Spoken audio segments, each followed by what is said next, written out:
നമസ്കാരം. തെക്കുവടക്കിലേക്ക് വീണ്ടും സ്വാഗതം. ഞാൻ വി കെ ചെറിയാൻ, എൻ്റെ സുഹൃത്ത് സീനിയർ ജേർണലിസ്റ്റ് ശ്രീ മാധവൻകുട്ടി നാട്ടിൽ നിന്നും. ഞാൻ ഡൽഹിയിൽ നിന്നാണ്. ഡൽഹിയിലെ പാർലമെന്റിൽ നമ്മൾ പലപ്പോഴും നമ്മുടെ കേരളത്തിൽ നിന്ന് വരുന്ന എം പിമാരുടെയും ദേശീയ നേതാക്കന്മാരുടെയും പ്രസൻസ്, അതായത് അവരുടെ ഒരു പ്രസൻസ് ഇൻ പാർലമെന്റ്, പിന്നെ ഡൽഹി മീഡിയയിലെ ഡൽഹി രാഷ്ട്രീയ സർക്കിളിൽ എന്താണ് എന്ന് നോക്കുമ്പോൾ വളരെ വളരെ ശോചനീയമായ ഒരു അവസ്ഥയാണെന്നാണ് എനിക്ക് തോന്നുന്നത്. 20 എം പിമാരിൽ 2-3 പേരുടെ പേരാണ് ഡൽഹി മീഡിയ അല്ലെങ്കിൽ പാർലമെന്റിൽ തന്നെ ശ്രദ്ധിക്കപ്പെടുന്നത്. അതിന് ഒരു കാരണം അവർക്ക് മലയാളമല്ലാത്ത ലാംഗ്വേജസ്, ഹിന്ദി ആണെങ്കിലും ഇംഗ്ലീഷ് ആണെങ്കിലും, തങ്ങളുടെ രാഷ്ട്രീയ അഭിപ്രായങ്ങൾ, തങ്ങളുടെ പൊളിറ്റിക്കൽ പോയിന്റ്സ് അല്ലെങ്കിൽ മറ്റ് കാര്യങ്ങളോട് ഇടപെടൽ ശക്തമായി പറഞ്ഞു വെക്കാനുള്ള ഭാഷാജ്ഞാനം ഇല്ല എന്ന് തന്നെ പറയാം. എനിക്കറിയാം, ഒരു എം പി അദ്ദേഹം തൻ്റെ ഇംഗ്ലീഷിലുള്ള പ്രസംഗം മലയാളത്തിൽ എഴുതി വായിക്കുമായിരുന്നു എന്ന് ഒരു സഹ എം പി പറഞ്ഞു. അങ്ങനെയുള്ള ഒരു ഇവരൊക്കെ ഈ എം പിമാരൊക്കെ ഡിഗ്രിക്കാരും പോസ്റ്റ് ഗ്രാജുവേറ്റ്കാരുമാണ്. ചിലരൊക്കെ PhD ഉണ്ടെന്നാണ് പറയുന്നത്, അതും കേരളത്തിലെ യൂണിവേഴ്സിറ്റികളിൽ നിന്നും. അത് ഏറ്റവും അടുത്ത സംഭവം എന്ന് പറഞ്ഞാൽ ബാംഗ്ലൂരിൽ നടന്ന ഒരു ഇടപെടൽ, ഒരു CPM എം പിയുടെ, ഞാൻ അദ്ദേഹത്തിന്റെ പേര് പറഞ്ഞ് അദ്ദേഹത്തെ വ്യക്തിപരമായി അധിക്ഷേപിക്കുന്ന ഒരിക്കലും ആഗ്രഹിക്കുന്നില്ല. അത് അദ്ദേഹത്തിന്റെ ചോയ്സാണ്. അപ്പം അദ്ദേഹത്തിന്റെ ഇംഗ്ലീഷിനെ മലയാളത്തിൽ ഭയങ്കരമായി ട്രോള് നടത്തുകയുണ്ടായി. അത് എനിക്ക് തോന്നുന്നില്ല അത് ഒരു ശരിയായ നീക്കമാണ്. ഈ ഇങ്ങനെ ട്രോൾ ചെയ്യുന്നത് ആൾക്കാരെ പ്രത്യേകിച്ച് പിടിച്ച്. കാര്യം എന്ന് വെച്ചാൽ ഈ 25 എം പിമാരിലെ ഈ ഞാൻ പറഞ്ഞ പോലെ ഒരു 3-4 പേരേ ഉള്ളൂ പാർലമെന്റിൽ ശരിയാമാണ് സംസാരിക്കുന്നത്. അപ്പം ബാക്കി ഒരാളെ മാത്രം തിരഞ്ഞു പിടിച്ച് നമ്മളത് ചെയ്യുന്നത് ശരിയല്ല. പക്ഷെ ഒരു കാര്യം സർ ഇവിടെ എനിക്ക് പറയേണ്ടിയിരിക്കുന്നു. ഒരു എം പി ഡൽഹിയിലേക്ക് എം പി ആയിട്ട് ലോക്സഭയിലോ രാജ്യസഭയിലോ വരുമ്പോൾ അദ്ദേഹത്തിൻ്റെ മിനിമം ചുമതലയാണ്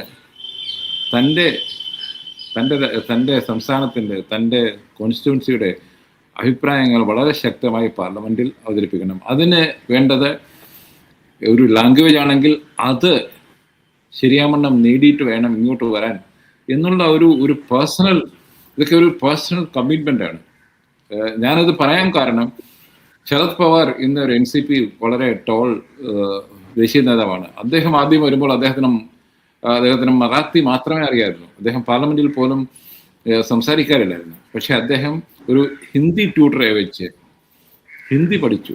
6 മാസത്തിനും അദ്ദേഹം വളരെ ഭംഗിയായിട്ട് പാർലമെന്റിലും ബാക്കിയെടുത്തും ഹിന്ദി പറയാൻ തുടങ്ങി. അതായത് നിങ്ങളുടെ ഒരു പേഴ്സണൽ ചോയ്സാണ് ഈ ലാംഗ്വേജ് ഇംപ്രൂവ് ചെയ്യുക എന്നുള്ളത്. അല്ലാതെ എനിക്ക് ഇതില്ല എന്ന് പറഞ്ഞ് ബബബ അടിക്കേണ്ട യാതൊരു കാര്യമില്ല. നിങ്ങൾ ദേശീയ നേതൃത്വത്തിലേക്ക് ഒരു പാർട്ടിയുടെയോ അല്ലെങ്കിൽ പാർലമെന്റിലെ വരുവാണെങ്കിൽ നിങ്ങൾക്ക് താങ്കൾ റെപ്രസെന്റ് ചെയ്യുന്ന ജനതയോടെ കുറച്ചെങ്കിലും കൂറുണ്ടെങ്കിൽ എനിക്ക് തോന്നുന്നത് ഉപയോഗിക്കുന്ന ഭാഷ പഠിച്ച് വരണം. അതിൽ പാർട്ടി വ്യത്യാസമൊന്നുമില്ല. CPM എന്നോ കോൺഗ്രസിൽ ഒത്തിരി പേരുണ്ട് ഒന്നും പറയാതെ അവിടെ ഇരിക്കുന്നവര്. അതുപോലെ തന്നെ CPM-ലും ഉണ്ട് വളരെ ശക്തമായി ഇടപെടുന്ന ആൾക്കാർ, എം പിമാര്. പ്രത്യേകിച്ച് ഇടതുപക്ഷക്കാർക്ക് ഒരു പ്രശ്നമുണ്ട്. ഇടതുപക്ഷത്തിന്റെ ശബ്ദം പ്രതിപക്ഷത്തിന്റെ ശബ്ദം അല്ലെങ്കിൽ ഇടതുപക്ഷത്തിന്റെ ശബ്ദമായിരുന്നു പാർലമെന്റിൽ എപ്പോഴും മുഴങ്ങിക്കേട്ടത്. ഈയിടെ BJP-യുടെ 2ാം വരവ് അല്ലെങ്കിൽ 1ാം വരവ് വരെ. കാരണം എന്ന് വെച്ചാൽ അവർക്ക് 40-45 പേര് കേരളത്തിൽ നിന്നും ബംഗാളിൽ നിന്നും ഉണ്ടായിരുന്നു.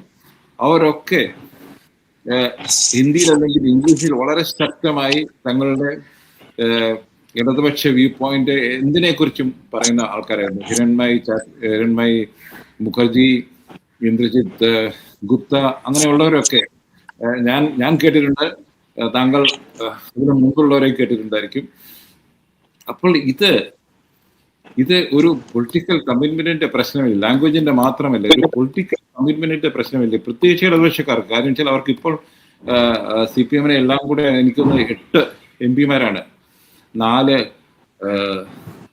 നമ്മളുടെ ലോക്സഭയിലും 4 രാജ്യസഭയിലും ആണെന്നാണ് ഞാൻ പറയുന്നത്. അതായത് ഇടതുപക്ഷത്തിന് CPIക്ക് അതിലും കുറവാണ്. അപ്പോൾ ഇടതുപക്ഷത്തിന്റെ വോയിസ് തന്നെ ഇല്ലാതാകുന്ന ഒരു സിറ്റുവേഷനിലേക്ക് ഇതും ലാസ്റ്റ് താങ്കൾ തന്നെ സൂചിപ്പിക്കേണ്ട ഈയിടെ സീതാറാം യെച്ചൂരിയെ പോലെ പല ലാംഗ്വേജസ്, പല ഇംഗ്ലീഷിലും ഹിന്ദിയിലും ബംഗാളിയിലും തമിഴിലും ഒക്കെ സംസാരിക്കാൻ അറിയാവുന്ന ഒരു ജനറൽ സെക്രട്ടറി ഉണ്ടായിരുന്ന ഒരു പാർട്ടിയുടെ ആളെ ഇങ്ങനെ ട്രോൾ ചെയ്യുമ്പോൾ എന്താണ് നമ്മൾ കാണുന്നത്? ഇതിൽ അവരുടെ പേഴ്സണൽ കമ്മിറ്റ്മെന്റ് ആണോ അതോ പാർട്ടിയുടെ പരാജയമാണോ? എന്താണ് സർ കാണേണ്ടത്?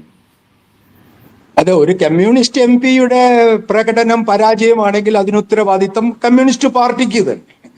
കാരണം അദ്ദേഹത്തെ ആ സ്ഥാനത്തേക്ക് പറഞ്ഞയക്കുന്നത് പാർട്ടിയാണ്. അപ്പൊ അദ്ദേഹത്തിന്റെ കഴിവുകളും കഴിവുകേടുകളും തിരിച്ചറിയാൻ കഴിയുക എന്നുള്ളത് ഒരു രാഷ്ട്രീയ ഉത്തരവാദിത്തമാണ് ഏത് പാർട്ടിയുടെയും. അപ്പൊ അതുകൊണ്ട് ഇത് വ്യക്തിപരമായി റഹീമിന്റെ ഒരു പ്രശ്നമായോ, റഹീമിന്റെ പേര് പറയാതിരിക്കേണ്ട ആവശ്യമില്ല. താങ്കൾ എത്ര വലിയ ചങ്ങാതിയാണെങ്കിലും കേരളത്തിലും സമൂഹ മാധ്യമങ്ങളിലും ഇത് പറയാതിരുന്ന കൊണ്ട് താങ്കൾക്ക് പ്രത്യേക സൗഹൃദം നിലനിർത്താൻ കഴിയുമെന്ന് ഞാൻ വിചാരിക്കുന്നില്ല. അതുകൊണ്ട് റഹീമാണല്ലോ എന്റെ സുഹൃത്തെയല്ല അദ്ദേഹം. പിന്നെ അത്തരത്തിലുള്ള അങ്ങനെയുള്ള അതൊരു കപട മര്യാദയായിരിക്കും. പൊതു സംവാദത്തിലുള്ള ഒരാളുടെ പേര് ഈ പ്രത്യേകം നമ്മളുടെ ഈ സംഭാഷണത്തിൽ ഒഴിവാക്കുന്നതിലൂടെ നമ്മൾ ഒരു മര്യാദയും കാണിക്കുന്നില്ല. കാരണം അത്ര പരസ്യമായി പൊതുമണ്ഡലം ചർച്ച ചെയ്ത് കഴിഞ്ഞതാണ്. വാസ്തവത്തിൽ 2 ദിവസമായി ഈ പ്രശ്നം ഉരുത്തിരിഞ്ഞിട്ട്. എങ്കിൽ എനിക്ക് പറയാനുള്ളത് താങ്കൾ ചോദിച്ചതിന് ഒറ്റ മറുപടിയേ ഉള്ളൂ. ഒന്ന്, ഇതിന്റെ ഉത്തരവാദിത്തം പൂർണ്ണമായും CPM-നാണ്, CPM നേതൃത്വത്തിന്. ഈ ആളുകളെ തെരഞ്ഞെടുത്തതിന്റെ അടിസ്ഥാനം എന്താണെന്ന് കൃത്യമായി ജനങ്ങളോട് പറയാനും പാർട്ടിയോട് പറയാനും അവർ ബാധ്യസ്ഥരാണ്. ഇപ്പോൾ ഭാഷ ഏറ്റവും ഒടുവിലത്തെ പ്രശ്നമാണ്. ഇവിടുത്തെ പ്രശ്നം രാഷ്ട്രീയമാണ്. സംസാരിക്കുമ്പോൾ കറേജ് ഓഫ് കൺവിക്ഷനോടുകൂടി വ്യക്തതയോടെ തൻ്റെ രാഷ്ട്രീയ നിലപാടിൽ വ്യക്തതയുണ്ടാക്കുക എന്നുള്ളത് ഓരോ സഖാവിന്റെയും ഉത്തരവാദിത്തമാണ്. അല്ലാതെ അവിടെ മിടുക്ക് പ്രകടനമല്ല.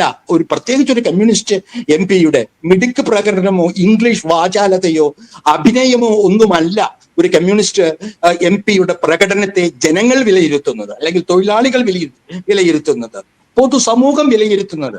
ഞാൻ ഒരു ഉദാഹരണം പറയാം. CK ചന്ദ്രപ്പനെ എത്ര ശ്രദ്ധയോടുകൂടിയാണ് അദ്ദേഹം വലിയ MA LLB ഒന്നും ആയിരുന്നില്ലല്ലോ.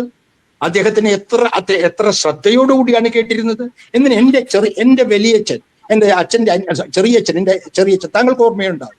ട്രേഡ് യൂണിയൻ പ്രസ്ഥാനത്തിലൂടെ ഒരു ഡിപ്ലോമ മാത്രമുള്ള KA രാജം എന്ന് പറയുന്ന AITUC-യുടെ അഖിലേന്ത്യാ നേതാവ്. അദ്ദേഹം തൊഴിലാളി വർഗത്തിന്റെ പ്രശ്നങ്ങൾ ഉന്നയിക്കുമ്പോൾ ഇന്ദിരാഗാന്ധി അടക്കം എത്ര ശ്രദ്ധയോടുകൂടിയാണ് അദ്ദേഹത്തിനോട് വന്ന് ആ വിവരം അന്വേഷിച്ചിരുന്നത് ഞാൻ ഗാലറിയിൽ നിന്ന് കണ്ടയാളാണ്. അപ്പൊ ഇതിന്റെ നിലവാരം എന്ന് വെച്ചാൽ രാഷ്ട്രീയമാണ് ഏറ്റവും അധികം, പ്രകടനമല്ല. 2, തെരഞ്ഞെടുപ്പിൽ ആരുടെയെങ്കിലും ശിങ്കിടിയായി ഈ സ്ഥാനങ്ങളിൽ വന്നു കയറരുത്. ഏറ്റവും അധികം ഇംഗ്ലീഷ് അറിയുന്നു പറയുന്ന MA MPhil JNU-ൽ നിന്ന് പഠിച്ച സഖാവ് ബ്രിട്ടാസിന്റെ പ്രകടനം മികച്ചതാണെന്നാണോ താങ്കൾ വിലയിരുത്തുന്നത്? എന്റെ അഭിപ്രായത്തിൽ ഇത്രയും അമിത നാടകീയതയും അതുവഴി ഉണ്ടാവുന്ന ഭീമാബുദ്ധങ്ങളുമാണ് അദ്ദേഹത്തിന്റെ പത്രസമ്മേളനങ്ങളിലും അദ്ദേഹത്തിന്റെ പ്രസംഗങ്ങളിലും ഞാൻ കാണുന്നത്. സ്വയം കുഴിക്കുന്ന കുഴിയിൽ അദ്ദേഹം ചാടുകയാണ്. അദ്ദേഹം ഒരു മീഡിയ ആങ്കർ എന്നുള്ള നിലയ്ക്കുള്ള അദ്ദേഹത്തിന്റെ എന്താ അല്ല, അത് ബുദ്ധിമുട്ടുണ്ടോ? അദ്ദേഹത്തിന്റെ പേര് പറയുന്നത് ബുദ്ധിമുട്ടുണ്ടോ? ഞാനത് സംബന്ധിച്ചുകൊണ്ട് പറയാം. ഇതേ പാർട്ടിയിൽ വളരെ സൈഫുദ്ദീൻ ചൗധരി എന്ന എൻ്റെ സുഹൃത്ത്, അദ്ദേഹം പാർട്ടി CPM വിട്ടുപോയ ഒരാളാണ്. അദ്ദേഹം രാജീവ് ഗാന്ധിയുടെ സമയത്ത് ഡെപ്യൂട്ടി ലീഡർ, CPM-ന്റെ ലോക്സഭയിലെ ഡെപ്യൂട്ടി ലീഡറായിരുന്നു. അദ്ദേഹത്തിന്റെ പൊളിറ്റിക്കൽ ആർട്ടിക്കുലേഷൻ, താങ്കൾ പറഞ്ഞ ഇതേ ഒരു സംഗതി, രാഷ്ട്രീയവും മറ്റു സംഗതികളും പറയുന്ന രീതി കണ്ട് വളരെ ആകർഷകനായി രാജീവ് ഗാന്ധി അദ്ദേഹത്തെ ഡിന്നറിന് വിളിക്കുമായിരുന്നു എന്നാണ് പറയുന്നത്. എങ്ങനെ നമുക്ക് ഇതൊക്കെ സാധിക്കുന്നു എന്നുള്ള ഒരു ചോദ്യമാണ്, എന്നുള്ള ഒരു ക്യൂരിയോസിറ്റി ആയിരുന്നു രാജീവ് ഗാന്ധി അദ്ദേഹത്തെ ഡിന്നറിന് വിളിക്കുന്നത്. അത് തന്നെ അവസാനം പാർട്ടിയിലെ അദ്ദേഹത്തിന്റെ ശത്രുക്കൾ അദ്ദേഹത്തിനെതിരെ പ്രയോഗിക്കുകയും അതുകൊണ്ടാണ് കോൺഗ്രസുമായിട്ട് ജോയിൻ ചെയ്യേണ്ടത് എന്ന് പറഞ്ഞ് അദ്ദേഹത്തെ പാർട്ടിയിൽ നിന്ന് മാറ്റി നിർത്തി. അങ്ങനെയാണ് അദ്ദേഹം പിന്നെ ക്യാൻസറായി മരിച്ചുപോയി. എൻ്റെ അടുത്ത സുഹൃത്തും അയൽവാസിയുമായിരുന്നു സമാചാര അപ്പാർട്ട്മെന്റ്സിൽ. അപ്പം ഇങ്ങനെയൊരു നാടകം ഇന്നത്തെ ഞാനത് പറയാൻ കാരണം ഇതാണ്. ഇടതുപക്ഷത്തിന്റെ ശബ്ദം പാർലമെന്റില് വളരെ വളരെ ശക്തമായി ഉന്നയിച്ചിരുന്നത് ഇങ്ങനെയുള്ള സൈഫുദ്ദീനും, എൻ്റെ ജനറേഷനിലെ സൈഫുദ്ദീന്, സീതാറാം യെച്ചൂരി, അതിനു മുമ്പേ സോമനാഥ് ബാബു, അങ്ങനെ പലരും, ബംഗാളിൽ നിന്ന് വന്ന പലരും, അവരൊക്കെ പ്രൊഫസേഴ്സൊക്കെ ആയിരുന്നു. അവർ വളരെ ശക്തമായിട്ട് ഇംഗ്ലീഷിൽ അല്ലെങ്കിൽ ഹിന്ദിയിൽ AK റോയി പോലെ ഒരാൾ, ധാൻബാദിലെ അദ്ദേഹം ഒരിക്കലും ഇംഗ്ലീഷ് സംസാരിച്ചിട്ടില്ല, ഹിന്ദിയിൽ തന്നെ വളരെ. ഞാനിപ്പോഴും ഓർക്കുന്ന ഒരു പ്രസംഗമുണ്ട്. VP സിംഗിന്റെ സമയത്ത്, VP സിംഗ് പ്രധാനമന്ത്രി ആയിരിക്കുമ്പോൾ MP മാരുടെ സാലറി കൂട്ടാൻ വേണ്ടി ഒരു ബില്ല് കൊണ്ടുവന്നു. അത് എതിർത്ത് അദ്ദേഹം സംസാരിച്ച ആ ഒരു പ്രസംഗം എനിക്കൊരിക്കലും മറക്കാൻ കഴിയാത്ത, അത് ഹിന്ദിയിലായിരുന്നു.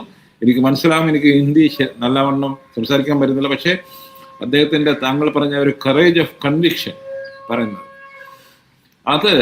ഇതാണ് എനിക്ക് തോന്നുന്നത് ഈ ലാംഗ്വേജിന്റെ ഒക്കെ പുറകിൽ ഇതാണ് കറേജ് ഓഫ് പൊളിറ്റിക്കൽ കൺവിക്ഷൻ ഇല്ലാതെ ഇതൊക്കെ പ്രയോഗിക്കുന്നത്.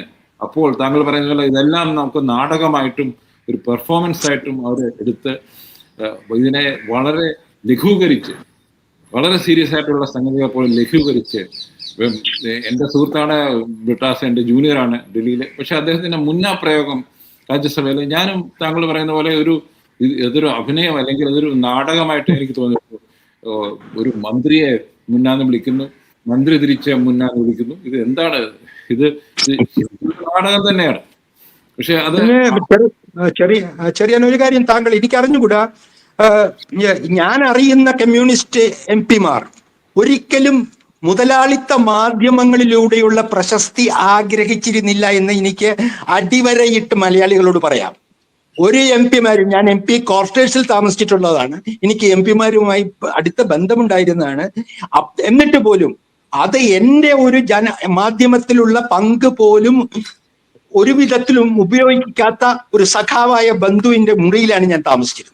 CPI-യുടെ പാർലമെന്ററി പാർട്ടിയുടെ പ്രമുഖനായിരുന്ന സഖാവ് KA രാജന്റെ മുറിയിൽ ഞാൻ താമസിക്കുമ്പോൾ ഒരു പാർട്ടി രഹസ്യമോ അല്ലെങ്കിൽ ഒരു സ്വന്തം പ്രശസ്തിക്ക് വേണ്ടിയോ ഒരു വരി പേട്രിയറ്റിലോ ലിങ്കിലോ എഴുതിപ്പിക്കാത്ത കമ്മ്യൂണിസ്റ്റ് MP-യുടെ കൂടെയാണ് ഞാൻ ജീവിച്ചിട്ടുള്ളത് ഡൽഹി. ഇപ്പോൾ അതാണോ സ്ഥിതി? താങ്കൾ ആലോചിച്ചു നോക്കൂ, ഇപ്പൊ ബ്രിട്ടാസിന്റെ ഒക്കെ ബന്ധങ്ങൾ എങ്ങനെയാണ് അദ്ദേഹം നുറുങ്ങു വാർത്തകൾ ഈ മുതലാളിത്ത മാധ്യമങ്ങൾക്ക് കൊടുത്ത് അതിൽ കേമത്വം നടിക്കുന്നു. എന്താണ് അതിന്റെ അർത്ഥം? ഈ മുതലാളിത്ത മാധ്യമങ്ങളിലൂടെ കിട്ടുന്ന ഈ നുറുങ്ങു വാർത്തയുടെ പ്രസക്തി എന്താണ് ഒരു കമ്മ്യൂണിസ്റ്റ് MP-ക്ക്? ഇത് കാലം മാറി, എന്നാൽ നിങ്ങൾ കോലം മാറരുത്. പ്രത്യേകിച്ച് കമ്മ്യൂണിസ്റ്റുകാർ കോലം മാറരുത്.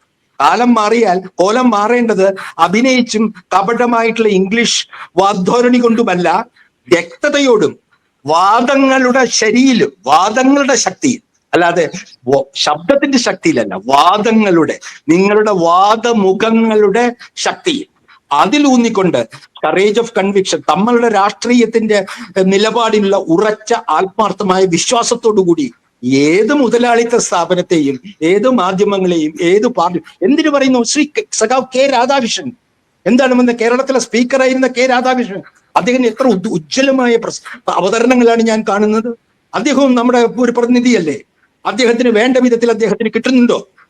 ഈ പറയുന്ന റഹീമും ബ്രിട്ടാസും ഒക്കെ ഇങ്ങനെ നാടകം അഭിനയിക്കുമ്പോൾ അവിടെ കാണപ്പെടാതെ പോകുന്ന മുഖമാണ് സഖാവ് K രാധാകൃഷ്ണന്റേത്. ജനങ്ങൾ, കേരളത്തിലെ കമ്മ്യൂണിസ്റ്റുകാരുടെ അരുമയായ, തുടർച്ചയായി വിശ്വാസം അർപ്പിച്ച, കേരളത്തിന്റെ സ്പീക്കറായ ഒരു ദലിത് കുടുംബത്തിൽ ജനിച്ച K രാധാകൃഷ്ണൻ എത്ര വ്യക്തവും സൂക്ഷ്മമായാണ് അദ്ദേഹത്തിന്റെ രാഷ്ട്രീയം അവതരിപ്പിക്കുന്നത്. അദ്ദേഹം ആരുടെയും പുറകെ പോവില്ല. അദ്ദേഹം ആരുടെയും ഒന്നാം നമ്പർ ഫേവറേറ്റ് അല്ല പാർട്ടി നേതൃത്വത്തിന്റെ. അതുകൊണ്ട് അദ്ദേഹം ശിവദാസൻ, അങ്ങനെ good parliamentarian if you think. Sivadasan കണ്ണൂരിൽ നിന്നുണ്ട്. അദ്ദേഹം വളരെ സൈലന്റ്, വളരെ സമചിത്തതയോടുകൂടി നിരവധി വിഷയങ്ങൾ അവതരിപ്പിക്കുകയും ചെയ്തിട്ടുണ്ട്. അതിനു മുൻപ് എത്രയോ പേരുണ്ട് അങ്ങനെ. കൊടിയൻ, എനിക്കറിയാം, പിന്നെ CPI-യുടെ കൊടിയൻ, നിരവധി MP-മാർ. അവര് എന്തിന്? സഖാവ് യെച്ചൂരിയുടെ ഒരു വിടവാങ്ങൽ പ്രസംഗം ഇന്ത്യയുടെ ചരിത്രത്തിലെ നെഹ്റുവിന്റെ ആദ്യ സ്വാതന്ത്ര്യ ദിനത്തിലെ അതേ പ്രസംഗത്തിന് തുല്യമാണ് ഈ ഫാസിസ്റ്റ് കാലഘട്ടത്തിൽ. നിങ്ങളൊന്ന് വീണ്ടും കേട്ടു നോക്കൂ സഖാവ് യെച്ചൂരിയുടെ പ്രസംഗം. താങ്കൾ കേട്ടിരിക്കും. ഞാൻ ഇവിടെ ടെലിവിഷനിലാണ് കാണുന്നത്. ഞാൻ വീണ്ടും മാർക്സിസ്റ്റ് പാർട്ടിക്ക് തെന്നിക്കൊണ്ടിരിക്കുന്ന അപജയത്തിലേക്ക് നീങ്ങുമ്പോൾ ആത്മവീര്യം നിലനിർത്താൻ കേട്ടുകൊണ്ടിരിക്കുന്ന പ്രസംഗമാണ് യെച്ചൂരിയുടെ അവസാനത്തെ പ്രസംഗം. ഇന്ത്യക്ക് വേണ്ടിയുള്ള, മതനിരപേക്ഷ ഇന്ത്യക്ക് വേണ്ടിയുള്ള അതിന്റെ ചാലക ശക്തിയായി ഇടതുപക്ഷം നിലനിൽക്കണമെന്ന പൂർണ്ണ ബോധ്യത്തോടുകൂടി അദ്ദേഹം നടത്തിയ ആ വിടവറയിൽ പ്രസംഗമുണ്ട്. അത് കേരളത്തിലെയും എല്ലാ കമ്മ്യൂണിസ്റ്റ് MP-മാർക്കും ഒരു പഠന ഉപകരണമായി പാർട്ടി കൊടുക്കണം. ഒരു കാര്യം, കാഡറുകളെ തെരഞ്ഞെടുക്കുന്നത് എന്ത് കഴിവിനുള്ള ആളാണ് പാർലമെന്റിലേക്ക് വിടുന്നത്, ഇതിനെക്കുറിച്ച് ധാരണ. ഇതെല്ലാം ഒരു മുതലാളിത്ത ശൈലി കണ്ട് അതിന്റെ പുറമേനി മാത്രം അറിയുന്ന കമ്മ്യൂണിസ്റ്റുകാരുടെ ആധുനികതയാണ്. ഇത് ആധുനികതയല്ല. ഇങ്ങനെയുള്ള ഇംഗ്ലീഷ് പറയുന്നവരെ തെരഞ്ഞെടുത്ത് വിടുക, അല്ലെങ്കിൽ മന്ത്രിമാരുമായി ബന്ധം സ്ഥാപിക്കാൻ കഴിവുള്ള ഇടത്തട്ടുകാരെ കണ്ടുപിടിച്ചയക്കുക, ഇതൊന്നും ഒരു കമ്മ്യൂണിസ്റ്റ് ശീലമേ അല്ല. അതാണ് ഞാൻ പറയുന്നത്, കാഡറുകളെ കണ്ടെത്തി ശരിയായ, അതാണ് പി കൃഷ്ണപിള്ളയുടെ ചരിത്രം. അങ്ങനെയാണ് AKG ഉണ്ടാവുന്നത്, അങ്ങനെയാണ് EMS ഒരു ബുദ്ധിജീവിയായി പാർട്ടിയിൽ വരുന്നത്. ഇതൊന്നും ചരിത്രം മറക്കാൻ ഇവിടുത്തെ കമ്മ്യൂണിസ്റ്റുകാർ സന്നദ്ധരല്ല എന്ന് തിരിച്ചറിയേണ്ടതുണ്ട്. ചരിത്രമില്ലെങ്കിൽ പിന്നെ കമ്മ്യൂണിസവും ഇല്ല, മാർക്സിസവും ഇല്ല. അപ്പൊ ഞാൻ പറയുന്നത് ഒരു കാര്യം കൂടി ഒരു കാര്യം കൂടി ഞാൻ താങ്കൾക്ക് അറിയുന്നത് കൊണ്ട് പറയാണ്. ഡൽഹിയിൽ പാർലമെന്ററി പാർട്ടി ഓഫീസ് ഞാൻ കയറി ഇറങ്ങിയിട്ടുള്ളതാണ്. AKGയുടെ അശോക അറിയാം. അടിയന്തരാവസ്ഥയുടെ കാലത്ത് സഖാവ് AKG പുറത്തു വരില്ല എന്ന് പറയുന്ന പ്രസംഗിക്കാൻ ഇറങ്ങുമ്പോൾ പാർലമെന്ററി പാർട്ടി ഓഫീസിൽ നരിക്കുട്ടി മോഹനോട് പറഞ്ഞു, ഇവന് കൊടുക്കട ആ പ്രസംഗം എന്ന് പറഞ്ഞു. അടിയന്തരാവസ്ഥയുടെ കാലത്ത് എന്ത് ഭംഗിയായി AKG ആ അടിയന്തരാവസ്ഥയെ വിമർശിച്ച് കൊണ്ട് പ്രസംഗിച്ചോ, അതിന്റെ ആദ്യ കോപ്പി കിട്ടിയ വ്യക്തിയാണ് ഞാൻ. ഇതൊന്നും വെറുതെ തട്ടി വിളിക്കുന്നതല്ല. എങ്ങനെയായിരുന്നു നരിക്കുട്ടി മോഹൻ AKGയുടെ പാർലമെന്ററി സെക്രട്ടറിയെ പ്രവർത്തിച്ചെന്ന് അറിയാമോ? സൂക്ഷ്മമായി വായിക്കും. വലിയ നേതാക്കൾക്ക് വായിക്കാൻ ബുദ്ധിമുട്ടുണ്ട് എല്ലാ കാര്യങ്ങളും. അവർക്ക് നിരവധി യുഗങ്ങളുണ്ട്. റഹീമിനും ബ്രിട്ടാസിനും ഇത് മാത്രമല്ലേ ഉള്ളൂ ജോലി. എനിക്ക് റഹീം DYFIയുടെ ദേശീയ നിർദ്ദേശനാണ്. പഠിക്കുക തന്നെ വേണം. പഠിച്ച് പ്രസംഗങ്ങൾ എഴുതി പഠിക്കുക തന്നെ വേണം. ഇല്ലെങ്കിൽ അതിന് കഴിവുള്ള ബുദ്ധിജീവികളെ കൊണ്ട് എഴുതി മേടിച്ച് തെറ്റ് തിരുത്തി പാർട്ടി ലൈൻ അനുസരിച്ച് അതിൽ വേണ്ട മാറ്റങ്ങൾ വരുത്തി പ്രസംഗിക്കണം. ഇതൊക്കെയാണ് നടന്നിട്ടുള്ള ചരിത്രം. ഈ ചരിത്രം കുറച്ചു പേർക്ക് മറക്കാൻ തീരുമാനിച്ചത് കൊണ്ട് എല്ലാവരും മറക്കണമെന്നില്ല. ചെറിയ അല്ല, അത് തന്നെയാണ് ഞാൻ പറഞ്ഞു വന്നത്. എൻ്റെ തീമും അതായിരുന്നു. ഞാൻ തുടങ്ങി വെച്ചത് അങ്ങനെയാണ്. ഇത് ഒരു ഭാഷയുടെ പ്രശ്നമല്ല, ഇത് ഒരു രാഷ്ട്രീയ വ്യക്തിത്വത്തിന്റെ പ്രശ്നമാണ്, രാഷ്ട്രീയ കമ്മിറ്റ്മെന്റിന്റെ പ്രശ്നമാണ്. ഭാഷയുടെ മാത്രമായി ഇതിനെ ചുരുക്കാൻ പാടില്ല. അത് എല്ലാ പാർട്ടികളും, കോൺഗ്രസും ഇടതുപക്ഷവും ഒക്കെ ശ്രദ്ധിക്കും. ഇതിന്റെ വില കൊടുക്കേണ്ടി വരുന്നത് കേരള ജനത തന്നെയാണ്. കേരള ജനതയുടെ ശബ്ദം അല്ലെങ്കിൽ വ്യൂ പോയിന്റ് ദേശീയമായി വളരെ ശക്തമായി വെക്കാൻ ഇവർക്ക് കഴിയുന്നില്ലെങ്കിൽ ഇത് കേരള ജനതയുടെ പരാജയമാണ്, MP-മാരുടെ മാത്രം പരാജയമല്ല എന്ന് പറഞ്ഞുകൊണ്ട് നിർത്തുന്നു. നന്ദി, നമസ്കാരം. വേറെ വിഷയമായി ഞങ്ങൾ വീണ്ടും